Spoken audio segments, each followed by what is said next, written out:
నా ఇంగ్రీడియంట్స్కి స్వాగతం. వాళ్ళ అటుకుల గారెలు చేసుకుందాం.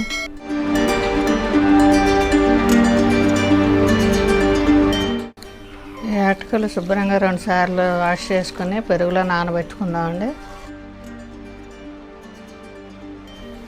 2 సార్లు కడిగానండి. ఇప్పుడు పెరుగు వేసి కలుపుకొని నానబెట్టుకుందాం. పెరుగు 1/2 కప్పు తీసుకున్నాను. అటుకులు 1.5 కప్పు తీసుకున్నాను. ఈ పక్కన ఉంచుకుందామండి. ఈ అటుకులు బాగా నానియండి. బాగా పిసుకు పెట్టుకుందాం. పిండిలాగా ఇట్లా మెత్తగా చేసుకోవాలి. ముద్దలాగా పిసుకాలి. ఇది మెత్తగా అయిందండి. అలాంటి కొంచెం వాటర్ పోసుకోవచ్చు. ఇప్పుడు ఉల్లిపాయ ముక్కలు, ఒక మీడియం సైజు ఉల్లిపాయ కోసుకున్నానండి.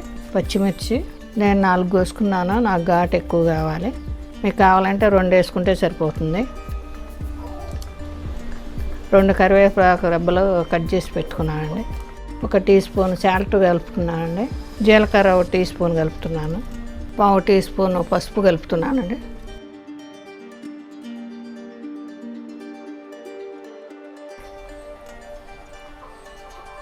ఇప్పుడు కొంచెం లైట్గా వాటర్ వేసుకుంటూ కలుపుకుందామండి.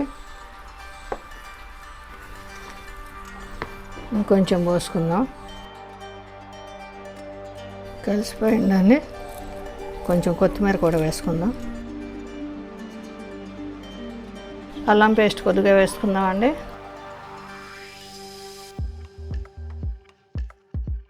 ఇంకేనండి, పక్కన ఉంచుకుందాం. బాండి పెట్టానండి. స్టవ్ ముట్టించి ఆయిల్ పోసుకుందాం. మీడియం ఫ్లేమ్లో పెట్టుకున్నాను స్టవ్. ఇట్లా చేసుకుని వేసుకుందాం. తడికాయ చేసుకుని ఇట్లా చేసుకోవాలండి.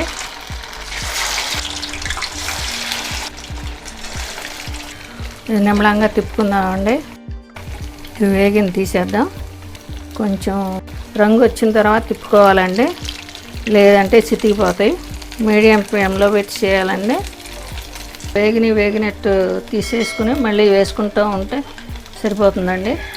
అన్నీ ఇదే విధంగా వేసుకుని తీసుకోవాలండి. అటుకుల గారెలు రెడీ అండి. క్రంచిగా ఉన్నాయండి. కరకరలాడుతూ ఉంటాయి. ఇక కొబ్బరి చట్నీ, కొబ్బరి పచ్చెనగపప్పు వేయించి చేసిన చట్నీ ఇంట్లో నంచుకు తింటే చాలా బాగుంటుంది. ఈ అటుకుల గారెలు మీరు కూడా చేసి చూసి మీకు నచ్చినట్లయితే లైక్ చేయండి, షేర్ చేయండి, కామెంట్ చేయండి.